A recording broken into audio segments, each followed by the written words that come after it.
Hey guys, welcome back to the company law class. अपन ने पिछले वीडियो में जो है कंपनी लॉ को स्टार्ट किया था, उसके बेसिक्स को अपन ने पढ़ना स्टार्ट किया था। ये देखा था कि कंपनी होती क्या है, कैसे फॉर्म होती है और कंपनी कहाँ से इवॉल्व हुई, इसका बेसिक मीनिंग क्या था। उसके बाद अपन ने कैरेक्टरिस्टिक्स ऑफ कंपनीज को स्टार्ट किया था, जिसमें अपन ने सबसे पहला कैरेक्टरिस्टिक पढ़ा था कॉर्पोरेट पर्सनालिटी, जिसके अंतर्गत अपन ने देखा था कि कॉर्पोरेट पर्सनालिटी का मीनिंग क्या होता है कि कंपनी और उसके जो मेंबर्स हैं उनकी पर्सनालिटीज़ अलग अलग कैसे होती है और कंपनी को कैसे एक आर्टिफिशियल जूरिस्टिक पर्सन या आर्टिफिशियल लीगल पर्सन माना जाता है। और उसके बाद अपन ने केसेस भी डिस्कस किए थे, जिसके अंदर सबसे मेन केस था सोलोमन वर्सेस सोलोमन का। इस वाले वीडियो में अपन उन्हीं कैरेक्टरिस्टिक्स को आगे लेते हुए चलेंगे और कुछ एक्स्ट्रा एडिशनल कैरेक्टरिस्टिक्स अपन पढ़ेंगे। बहुत ही इंटरेस्टिंग कैरेक्टरिस्टिक्स हैं इनके, तो अपन उसी चीज़ को आगे लेते हुए चलेंगे। अब जो अपन को कैरेक्टरिस्टिक पढ़ना है वो है लिमिटेड लाइबिलिटी का।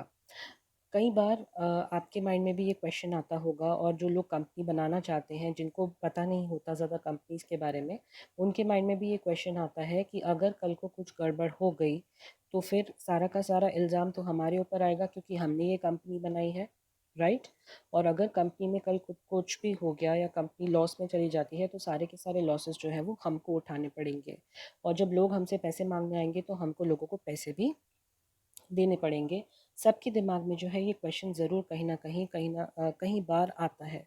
लेकिन जब हम कंपनी की बात करते हैं तो कंपनी का एक बहुत ही डिस्टिंक्ट कैरेक्टरिस्टिक है, जो कि कहता है कि आपकी लिमिटेड लाइबिलिटी रहेगी। जब हम वर्ड यूज़ कर रहे हैं लिमिटेड लाइबिलिटी, तो इसका क्या मीनिंग निकल के आता है। लिमिटेड लाइबिलिटी का मतलब ये होता है कि अगर आपकी आपकी कंपनी के प्रति क्या लाइबिलिटी बनती है, यानी आपकी खुद की क्या ऑब्लिगेशन है कंपनी की तरफ, हमें उस बात को यहाँ पर डिस्कस करना है।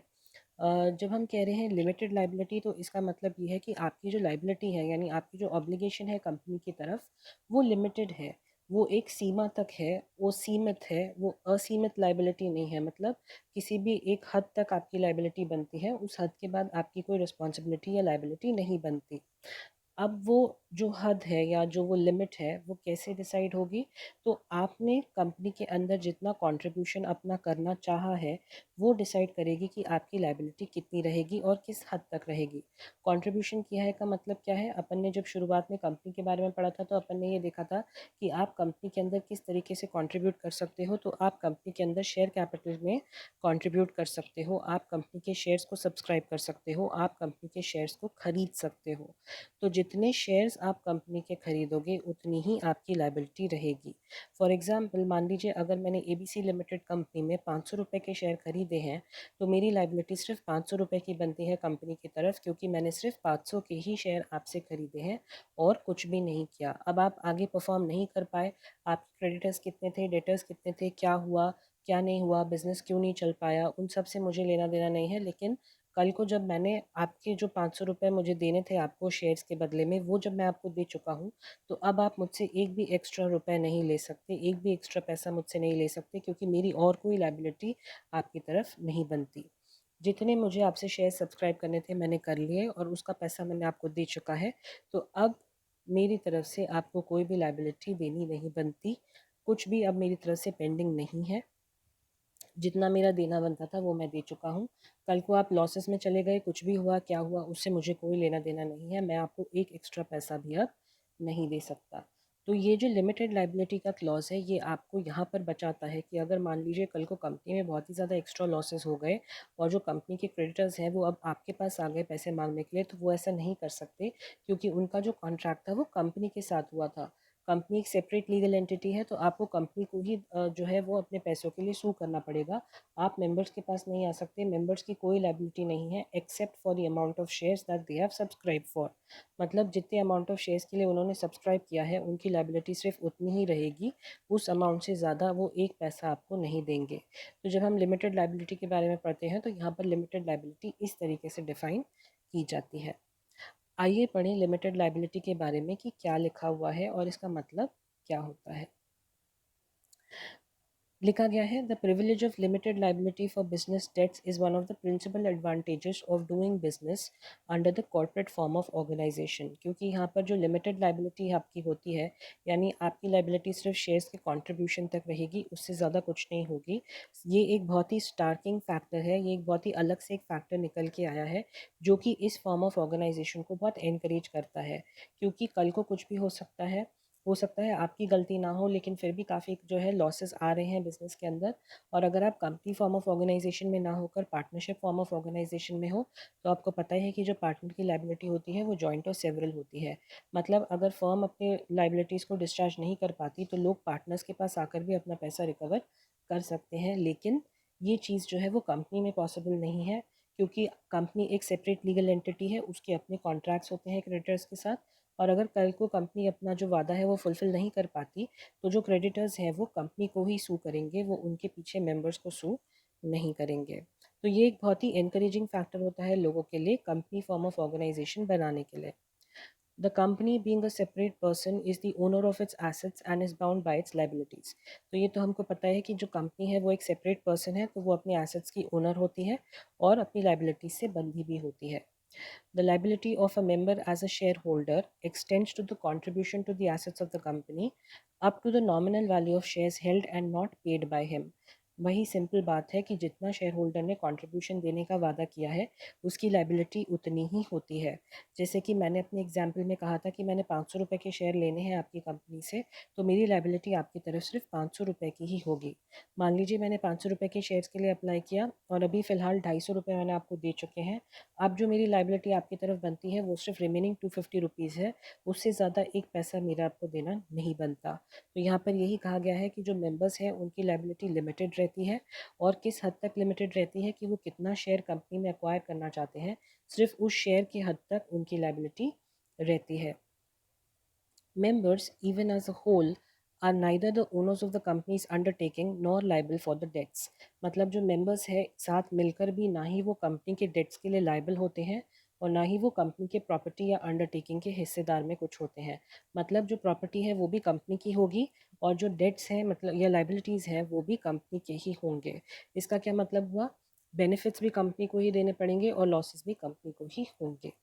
In other words, a shareholder is liable to pay the balance, if any, that is due on the shares held by him when called upon to pay, and nothing more, even if the liabilities of the company far exceeds its assets। इसमें क्या कहना चाहते हैं कि जो share holder है, जो company का मेंबर है, उसकी लाइबिलिटी कंपनी की तरफ सिर्फ अनपेड पोर्शन तक ही रहेगी। जो कि मेरे एग्जाम्पल में मैंने कहा था कि मैंने 500 के शेयर सब्सक्राइब करे हैं और 250 रुपये मैं दे चुका हूँ, 250 रुपये देना बाकी है, तो मेरी लाइबिलिटी अब सिर्फ 250 रुपये तक ही होती है। आप उससे ज़्यादा मुझसे कुछ भी नहीं मांग सकते। This means that the liability of a member is limited.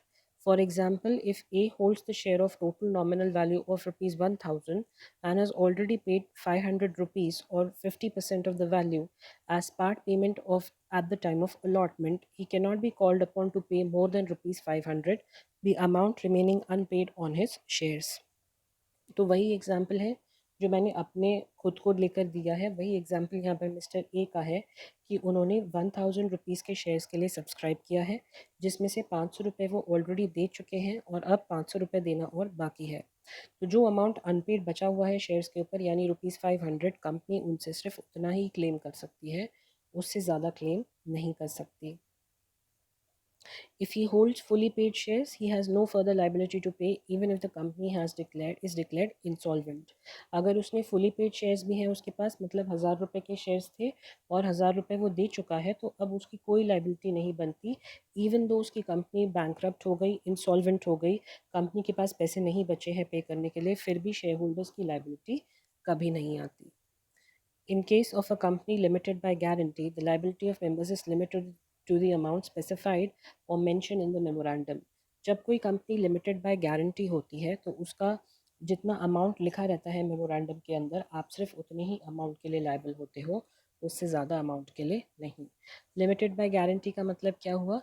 तो कंपनी जब बनाई जाती है तो वो दो तरीके से बनाई जाती है, एक होता है लिमिटेड बाय शेयर्स और एक होता है लिमिटेड बाय गारंटी। तो जब हम कहते हैं लिमिटेड बाय शेयर्स तो उसके अंदर शेयर कैपिटल इशू होता है और वो मोस्ट कॉमन फॉर्म है कंपनी फॉर्मेशन का। और जब हम कहते हैं लिमिटेड बाय गारंटी, तो उस चीज़ के अंदर आपको सिर्फ मेमोरेंडम में एक क्लॉज डालना पड़ता है कि मैं कंपनी की तरफ इतने पैसे गारंटी करता हूँ। मतलब फॉर एग्जांपल अगर मैंने कोई कंपनी बनाई और मेरे साथ मेरे 2-3 पार्टनर्स हैं और हम तीनों ने मिलकर एक कंपनी बनाई, हम तीनों उस कंपनी के मेमोरेंडम की सब्सक्राइबर्स हैं और हम लोगों ने और हमारी जो कंपनी है वो लिमिटेड बाय गारंटी है। तो जब लिमिटेड बाय गारंटी होती है तो मेमोरेंडम में एक क्लॉज लिखा होता है। फॉर एग्जांपल मेरे बारे में लिखा होगा कि जो मेंबर है यानी दिशांत राजवानी है वो 50,000 रुपीज़ तक का अमाउंट गारंटी करते हैं towards the company for contribution. तो वहाँ पे लिमिटेड बाय गारंटी हो गया, मतलब कंपनी मुझसे सिर्फ 50,000 रुपये ले सकती है, उससे ज़्यादा एक पैसा वो मुझसे नहीं ले सकती। ठीक है, समझ आया लिमिटेड लाइबिलिटी का कॉन्सेप्ट? तो लिमिटेड लाइबिलिटी का कॉन्सेप्ट सिर्फ इतना ही है कि आपकी जो लाइबिलिटी रहेगी कंपनी की तरफ वो लिमिटेड ही रहेगी। या तो जितने आपने शेयर सब्सक्राइब किए हैं उतनी ही अमाउंट जो अनपेड रह गया है उतनी ही लाइबिलिटी होगी, अदरवाइज़ कोई लाइबिलिटी आप नहीं रहेगी। आगे एक केस हुआ जिसमें Buckley J in London and globe finance corporation, he observed that the statutes relating to limited liability have probably done more than any legislation of the last 50 years to further the commercial prosperity of the country. They have, to the advantage of the investor as well as of the public, allowed and encouraged aggregation of small sums into large capital, which have been employed in the undertaking of greater public utility, largely increasing the wealth of the country. तो एक तरीके से कह रहे हैं कि limited liability का जो कॉन्सेप्ट है उसने बहुत ही मदद करी है कंपनी सीन को ग्रो होने में, क्योंकि जब तक लिमिटेड लाइबिलिटी रहेगी तो लोग भी अग्री करेंगे अपना जो इन्वेस्टमेंट है वो इन कंपनीज में करने के लिए, क्योंकि लिमिटेड लाइबिलिटी रहती है। इसलिए वो यहाँ पर यही बोल रहे हैं कि ये जो लिमिटेड लाइबिलिटी का कॉन्सेप्ट है पिछले 50 साल में इसने काफ़ी बूम लेकर आया है कंपनी मार्केट के अंदर।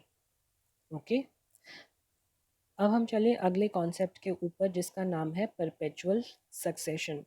परपेचुअल सक्सेशन का मतलब क्या होता है? Generation on generation carry on करते जाना, उसे क्या कहा जाता है? Perpetual succession.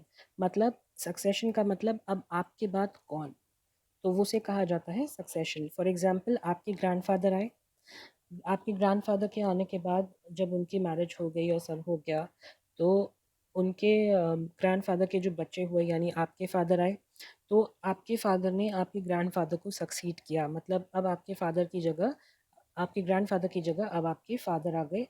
आपने अपने फादर को सक्सीड किया, मतलब ये जनरेशन बाय जनरेशन जो है आगे चलता गया, उसे कहा जाता है सक्सेशन। तो यहाँ पर जब हम परपेचुअल सक्सेशन की बात कर रहे हैं तो हम कंपनीज के बारे में कह रहे हैं कि कंपनी भी जनरेशन दर जनरेशन चलती ही जाएगी, चाहे उसके मेंबर्स आएँ चाहे उसके मेंबर्स जाएं, कोई मेंबर की डेथ भी हो जाए फिर भी कंपनी हमेशा चलती ही रहेगी। तो परपेचुअल सक्सेशन का मतलब ये होता है कि कंपनी ने जब जन्म लिया है लॉ के थ्रू तो उसकी मृत्यु भी लॉ के थ्रू ही होगी। ये कॉन्सेप्ट मैंने आपको स्टार्टिंग में भी समझाया था जब मैं आपको कंपनी का बेसिक समझा रहा था, और तब भी मैंने यही कहा था कि born by law and death by law, ये दोनों की दोनों चीज़ें कानून के तहत होंगी। कंपनी का जन्म भी कानून के तहत होगा और कंपनी की मृत्यु भी कानून के तहत होगी। तो कोई भी मेंबर उसके अंदर आए, उनकी मृत्यु हो, वो चले जाएं या रिज़ाइन कर दें या अपने शेयर्स किसी और को दे दें, रिज़ाइन तो नहीं, अपने शेयर्स किसी और को सेल आउट कर दें, तो एक तरीके से मेंबर्स तो चेंज होते जा रहे हैं लेकिन कंपनी वही की वही है। कंपनी हमेशा चलती रहेगी जब तक आप उसको लीगल तरीके से यानी कानून के नज़रिए से जब तक आप उसको बंद नहीं करते या कानून के ज़रिए से जब तक आप उस पर ताला नहीं लगा देते तब तक कंपनी हमेशा चलती ही रहेगी, बंद कभी नहीं होगी। इस कॉन्सेप्ट को कहा जाता है परपेचुअल सक्सेशन। अगर आपको याद हो 11वीं और 12वीं में आपने अपनी इंग्लिश में एक कविता ज़रूर पढ़ी होगी, एक पोएम ज़रूर पढ़ी होगी जिसका नाम होगा द ब्रूक। वो एक रिवर के बारे में थी, एक नदी के बारे में कविता थी और उसमें एक बहुत ही बढ़िया लाइन थी उस पोएम के अंदर जो मुझे आज तक याद है। फॉर मेन में कम, वो लाइन कुछ इस तरह थी, फॉर मेन में कम एंड मेन में go but I go on for ever. इसका क्या मतलब हुआ कि लोग आएंगे, लोग जाएंगे, लेकिन मेरा काम है कि मुझे हमेशा चलते जाना है। कितने भी लोग आएंगे जाएंगे लेकिन मैं चलते जाऊंगी, वो उस कविता का एक बहुत ही मेन लाइन था। उस कविता का नाम था द ब्रूक। तो एक नदी के बारे में वो कविता थी, मुझे आज तक वो लाइन याद है बिकॉज बहुत ही सिंपल सी और बहुत ही अच्छी लाइन थी। उसमें कहा गया था फॉर मेन में कम एंड मेन में go but I go on for ever, मतलब कोई भी आएगा फिर जाएगा, कोई और आएगा कोई जाएगा, पर मेरा काम हमेशा यही है कि मुझे आगे चलते जाना है। I have to move forward, I go on for ever मतलब मैं हमेशा के लिए ही प्रचलित रहूँगी। वो नदी कहती है कि आई गो ऑन फॉर एवर, मैं हमेशा के लिए ही प्रचलित रहूँगी, यानी आगे बढ़ती जाऊँगी। उसी तरीके से यहाँ पर परपेचुअल सक्सेशन का है कि मेंबर्स आएंगे, मेंबर्स जाएंगे, लेकिन कंपनी जो है हमेशा चलती ही रहेगी। तो वो कहा जाता है परपेचुअल सक्सेशन। जब तक आप उसको कानूनी तरीके से बंद नहीं कर देते तब तक कंपनी बंद नहीं होगी, वो चलती ही रहेगी। तो perpetual succession, an incorporate company never dies except when it is wound up as per law। तो आपको पता ही है कि कानून के तहत इसको वाइंड अप होना ज़रूरी है।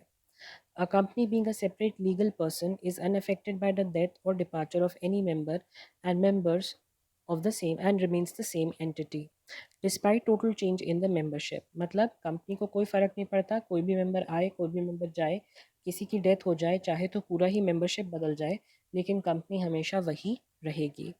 अ company's life is determined by the terms of its memorandum of association. जैसा एमओए में लिखा होता है उसी अकॉर्डिंगली कंपनी की लाइफ को डिटरमाइन किया जाता है।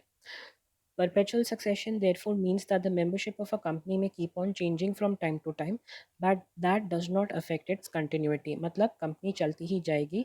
वही जो मैंने एक लाइन आपसे शुरुआत में कही, for men may come and men may go but I go on forever, वही यहाँ पर लिखा हुआ है कि the membership of a company, यानी कंपनी की जो मेंबरशिप है, नंबर ऑफ़ मेंबर्स हैं, चाहे तो वो चेंज होते रहें, चाहे तो सारे मेंबर्स ही चेंज हो जाएं, लेकिन कंपनी हमेशा अपने काम में आगे चलती ही रहेगी, कंपनी हमेशा कंटिन्यूटी में रहेगी। The membership of an incorporated company may change either because one of the shareholder has transferred his shares to another, or his shares devolve on his legal representative on his death, or he ceases to be a member under some other provision of the Company Act. Thus, perpetual succession denotes the ability of a company to maintain its existence by constant succession of new individuals। मतलब ये इस एक line में सिर्फ ये कहना चाहते हैं कि perpetual succession का मतलब ही ये होता है कि कंपनी जो है अपनी एग्जिस्टेंस को हमेशा दिखाती रहेगी, जताती रहेगी कि कंपनी एग्जिस्टेंस में है, और इसका कांस्टेंट सक्सेशन होता रहेगा। मतलब ये आगे पास ऑन होती रहेगी। आज किसी के पास शेयर्स हैं, कल वो इसको बेच के किसी और को दे देंगे, वैसे ही ये शेयर्स आगे पास ऑन होते रहेंगे। तो मेंबर्स तो आते जाते रहेंगे, लेकिन कंपनी का काम क्या है, उसको हमेशा अपने काम को कैरी आउट करना है। मतलब कंपनी हमेशा ही आगे चलती जाएगी। और ये जो होता है, मतलब ये जो इसका ट्रेट है, उसे कहा जाता है परपेचुअल सक्सेशन। ओके, क्लियर हुआ परपेचुअल सक्सेशन? अगर यहाँ तक कोई भी डाउट हो तो आप प्लीज़ मुझसे व्हाट्सएप पर पूछ लें। अगले पॉइंट की तरफ अब हम चलें। इसका नाम है सेपरेट प्रॉपर्टी। ये भी एक कैरेक्टरिस्टिक है कंपनीज का ही। सेपरेट प्रॉपर्टी का मतलब क्या होता है, आप जानते ही हैं, अब तक आपको समझ आ चुका है बहुत अच्छे तरीके से कि कंपनी एक आर्टिफिशियल जुडिशियल पर्सन है। मतलब in the eyes of law it is considered as an individual. एक जैसे कोई जीता जागता इंसान होता है, लॉ में कंपनी को ही एक इंसान की तरह ट्रीट किया जाता है। तो आपको पता ही है कि किसी भी इंसान की कॉन्स्टिट्यूशन ऑफ इंडिया के अंदर पहले एक राइट दी गई थी जिसका नाम था राइट टू प्रॉपर्टी, कि वो कोई भी प्रॉपर्टी खरीद सकता है। और जो ये राइट है एक्चुअली में अब तो वैसे हटा दी गई है, लेकिन ये एक फंडामेंटल राइट मानी ही जाती है कि आप अपनी प्रॉपर्टी खरीद सकते हो या अपने पास रख सकते हो। वैसे ही यहाँ पर हम कंपनी की प्रॉपर्टीज़ के बारे में बात करेंगे। अब हम जानते हैं कि कंपनी इतना पढ़ चुके हैं कि जो कंपनी होती है उसकी खुद की एक पर्सनालिटी होती है, सेपरेट लीगल एंटिटी वो कहलाती है।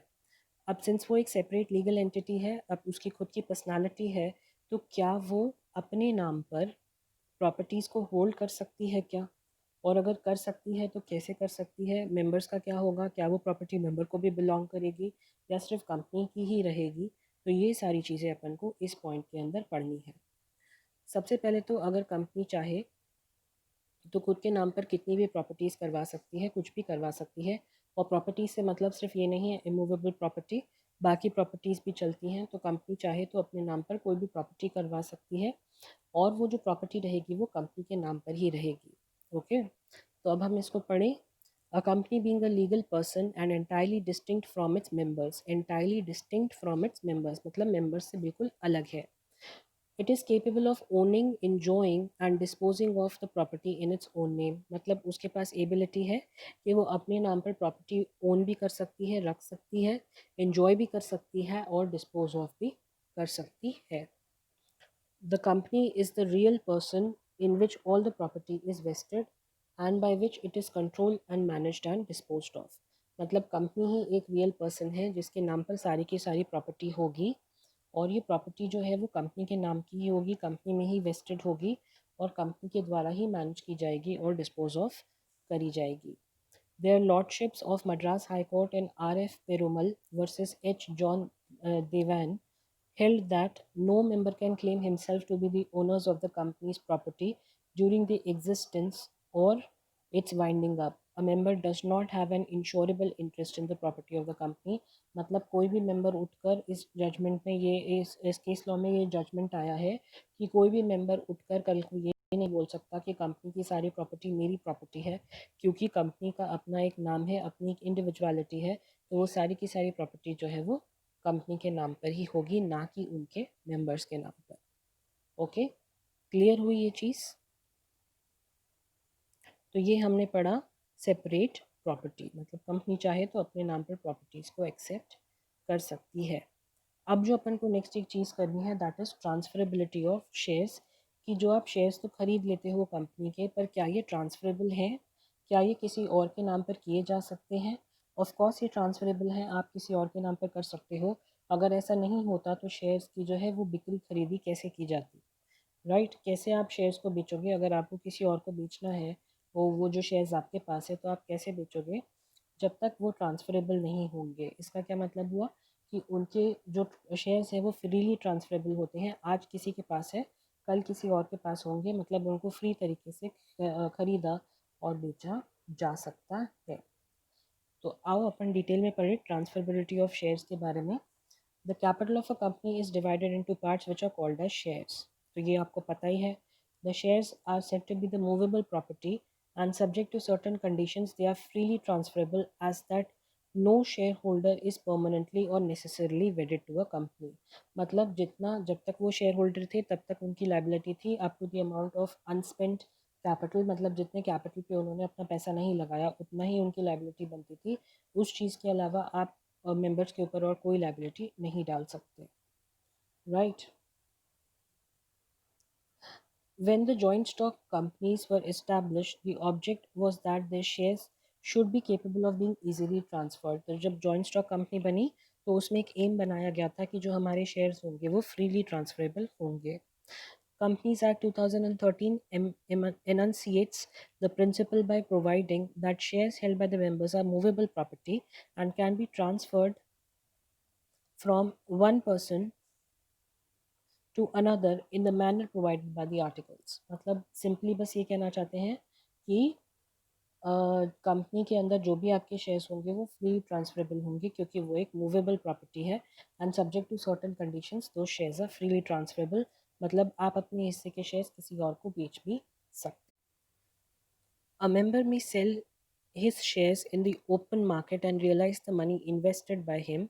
This provides liquidity to a member as he can freely sell his shares and ensure stability to the company, as member is not withdrawing his money from the company. The stock exchanges provide adequate facilities for the sale and purchase of shares. तो एक तरीके से बहुत ही अच्छा concept निकला कि आप shares को ट्रांसफ़र कर सकते हो, आपका पैसा हमेशा के लिए कंपनी में नहीं फंसेगा. आप चाहो तो किसी और को उन शेयर्स को ट्रांसफ़र कर दो और अपना इन्वेस्टमेंट विड्रॉ कर लो. Further, as of now in most of the listed companies, the shares are also transferable through the electronic mode, that is, through depository participants instead of physical transfers. तो अब ऐसा भी हो चुका है कि जो लिस्टेड कंपनीज हैं उनके अंदर इलेक्ट्रॉनिक मोड के थ्रू भी शेयर्स जो है वो ट्रांसफ़र होने लगे हैं, यानी ई ट्रांसफ़र भी होने लगा है शेयर्स का, डिपॉजिटरी पार्टिसिपेंट्स के थ्रू भी होने लगा है इंस्टेड ऑफ फिजिकल ट्रांसफ़र. तो rather than transferring the shares physically, अब वो इलेक्ट्रॉनिक मोड में उनको ट्रांसफ़र करने लगे हैं. अगला जो कैरेक्टरिस्टिक्स है that is capacity to sue and be sued. मतलब कैपेसिटी टू सू मतलब कि कंपनी चाहे तो किसी और को सू कर सकती है, एंड बी सूड मतलब कि कोई और चाहे तो वो भी कंपनी को सू कर सकता है। सू करने के लिए या किसी के ऊपर केस करने के लिए ये बात ज़रूरी होती है कि सामने वाले की अपनी एक अलग पर्सनालिटी होना बहुत ज़रूरी है। लॉ के नज़रिए में किसी भी सूट में या किसी भी केस में दो लोगों का होना बहुत ज़रूरी है। कोई एक ही इंसान किसी डेड या ऐसे इंसान के ऊपर जो लॉ के नज़रिए में है ही नहीं, एग्जिस्टेंस में नहीं है, कोई सेपरेट उसकी पर्सनालिटी नहीं है, वो ऐसे किसी चीज़ के ऊपर केस नहीं कर सकता। तो केस करने के लिए दो लोगों का होना ज़रूरी है। एक होता है प्लेंटिफ, जिसको दिक्कत है, जिसको फर्स्ट प्रॉब्लम आई है, जिसने केस करना स्टार्ट किया है, और दूसरा होता है डिफेंडेंट, जिसके अगेंस्ट केस हुआ है। तो प्लेंटिफ और डिफेंडेंट दोनों का ही एग्जिस्टेंस में होना बहुत ज़रूरी है, और दोनों की ही अपनी अपनी सेपरेट पर्सनालिटी का होना बहुत ज़रूरी है लॉ की नज़रों में। तो यहाँ पे जब हम capacity to sue and be sued की बात कर रहे हैं, तो हम यहाँ पर कंपनी की जो हमने कॉर्पोरेट पर्सनालिटी के बारे में पढ़ा था उस क्लॉज का यूज़ करेंगे। सिंस कंपनी की अपनी एक कॉर्पोरेट पर्सनालिटी है, एक सेपरेट लीगल एंटिटी कहलाती है कंपनी, तो कंपनी को आप सू भी कर सकते हो और कंपनी भी आपको सू कर सकती है। मतलब अगर कंपनी ने आपके साथ कोई खिलवाड़ किया तो आप कंपनी को सू कर सकते हो, अगर आपने कंपनी के साथ कोई खिलवाड़ किया है तो कंपनी भी आपको सू कर सकती है। यही है capacity to sue and be sued. तो पढ़ें इसे। A company being a body corporate can sue and be sued in its own name, यानी अपने नाम पर इसको सू भी किया जा सकता है और ये खुद भी सू कर सकती है। To sue means to institute legal proceedings against or to bring a suit in a court of law. All legal proceedings against the company are to be instituted in its own name. मतलब जो भी legal proceedings होंगी company के against, वो company के नाम पर ही होनी चाहिए, ना कि किसी मेंबर या किसी डायरेक्टर के नाम पर। Similarly, the company may bring an action against anyone in its own name, और कंपनी चाहे तो किसी और के ऊपर भी एक्शन ला सकती है खुद के नाम से। A company's right to sue arises when some loss is caused to the company, that is, to the property of the personality of the company. Hence, the company is entitled to sue for damages in libel or slander as the case may be. तो libel और slander आपको पता ही है, अपन ने law of torts में इसको पढ़ा था। libel और slander का कहाँ पर आता था? जब आप कहीं पर defamation करते हो, किसी को डिफेम करने की कोशिश करते हो, तो वो libel और slander कहलाता है। अब लिबेल जो है वो ज़्यादा सीरियस होता है, क्योंकि वो दिखने में आता है, मतलब फिज़िकल फॉर्म में होता है। आपने कुछ लिखा, कोई नोट लिख दिया, या फिर आपने कोई वीडियो बना दिया किसी के अगेंस्ट, तो वो कहलाता है लिबेल। और स्लैंडर जो होता है वो ओरल फॉर्म में होता है, दिखाई नहीं देता, सिर्फ सुनाई देता है, वो ओरल फॉर्म में होता है। तो लिबेल ज़्यादा सीरियस होता है एज़ कम्पेयर टू स्लैंडर। तो कंपनी के पास राइट्स हैं कि अगर किसी ने उसके अगेंस्ट लिबेल किया है, वो अगर उसके मेंबर्स ने ही उसके अगेंस्ट लिबेल किया है, जो शेयर होल्डर हैं, अगर उन्होंने ही कंपनी के बारे में बुरी चीज़ें कही हैं और बोली हैं, और उन बुरी चीज़ों को वीडियो पर रिकॉर्ड करके फैला दिया हर जगह, तो वो एक लिबेल कहलाएगा। तो कंपनी चाहे तो अपने मेंबर्स को सू भी कर सकती है, बिकॉज मेंबर्स और उसकी कंपनी यहाँ पर दो अलग अलग लीगल पर्सनालिटीज़ हैं। वैसे ही अगर कंपनी ने अपने मेंबर के साथ कुछ गलत किया होगा, उसको डिफेम करने की कोशिश करी, तो वो मेंबर चाहे तो अपनी कंपनी को भी सू कर सकता है, क्योंकि यहाँ पर कंपनी और मेंबर दो अलग अलग पर्सनालिटीज़ हैं। तो यहाँ पर एक केस हुआ, Floating Services Limited versus MV San Francisco Di Paola. तो हम पढ़ें, a company as a person separate from its members may even sue one of its members for libel. A company has a right to seek damages where a defamatory material that's published about it affects its business. क्योंकि आपने defamatory material को publish किया, हमारा defamation किया, यानी company का defamation किया, और उसके कारण उसके business में फ़र्क आ गया। Where video cassettes were prepared by the workmen of the company showing their struggle against the company's management, it was held to be not actionable unless shown the cassette would be defamatory. Shown that the cassette would be defamatory. तो यहाँ पर यही बोला गया कि company के पास damages लेने की भी राइट होती है। अगर आपने कंपनी को डिफेम करने की कोशिश करी, तो यहाँ पर प्लेंटिफ आपकी कंपनी हो जाएगी और डिफेंडेंट आप हो जाओगे, क्योंकि आपने कुछ कंपनी के साथ गलत किया है जो उसको मंजूर नहीं है। आपने डिफेमेशन करने की कोशिश करी, तो अब कंपनी आपके ऊपर केस कर सकती है। जहाँ पर वीडियो कैसेट बनाए गए थे, वर्कमैन जो थे कंपनी के, उन्होंने कंपनी के अगेंस्ट वीडियो कैसेट्स बनाकर ये दिखाया कि कंपनी कितनी बहुत ही इरेशनल टाइप की कंपनी है, हिटलर टाइप कंपनी है। उन्होंने ऐसा वीडियो बनाया, तो कोर्ट ने जो है वहाँ से ऑर्डर दिया कि कोर्ट बोल रहा था कि जब तक वो वीडियो कैसेट दिखाया नहीं गया तब तक डेफेमेशन नहीं हुआ, बट ऑब्वियसली क्योंकि वीडियो कैसेट बना था, जब तक आप उसको दिखाते नहीं हो तब तक डेफेमेशन कॉज नहीं हो। तो यहाँ पर जब आपने कंपनी के अगेंस्ट कैसेट बना दिया और उसको दिखाने की कोशिश करी तो आपने एक लेबल क्रिएट कर दिया है, और अब कंपनी चाहे तो आपको सू कर सकती है क्योंकि आपने कंपनी के डेफेमेशन की तरफ कदम उठा लिया, आपने कंपनी को डिफेम करने की कोशिश करी है। The court did not restrain the exhibition of the cassette, the company is not held liable for contempt committed by it's officers. तो यहाँ पर कंपनी जो है उसको लाइबल नहीं माना जाएगा, बल्कि अगर आपने कोई ऐसी चीज़ करी तो आपको लाइबल माना जाएगा और कंपनी आपको सू कर सकती है। तो टू सू और be sued in its own name का मकसद सिर्फ इतना ही है कि वो ये बताना चाहते हैं कि कंपनी किसी को सू कर सकती है, मतलब किसी के अगेंस्ट केस फाइल कर सकती है, और कोई और चाहे तो कंपनी के अगेंस्ट भी केस फाइल कर सकता है, क्योंकि यहाँ पर दो सेपरेट लीगल एंटिटीज़ को एग्जिस्टेंस में देखा गया है। ओके, क्लियर हुई ये चीज़। तो आज अपन ने काफ़ी सारे कैरेक्टरिस्टिक्स जो है कंपनी के करे हैं, आप इनको रिवाइज करते रहिएगा। इस वीडियो में अपन यहीं रुकते हैं, अगली क्लास में अपन इस टॉपिक को, यानी जो कैरेक्टरिस्टिक्स ऑफ कंपनीज है उनको कवर करते हुए आगे चलेंगे इस चैप्टर के अंदर। Okay, so till then you take very good care of yourself, and अगर कोई भी डाउट आए तो प्लीज़ मुझसे पूछ लीजिए, आराम से पढ़िएगा। नया टॉपिक है आपके लिए, मुझे पता है ग्रास्प करने में थोड़ा सा टाइम लगेगा, पर आराम से करिए, धीरे धीरे करिए, और इसको डेली बेसिस पर कवर करते जाएं। कोई भी डाउट हो तो मुझे बिल्कुल आप व्हाट्सएप कर दें। Okay, and I will see you in the next video. Take care and bye bye.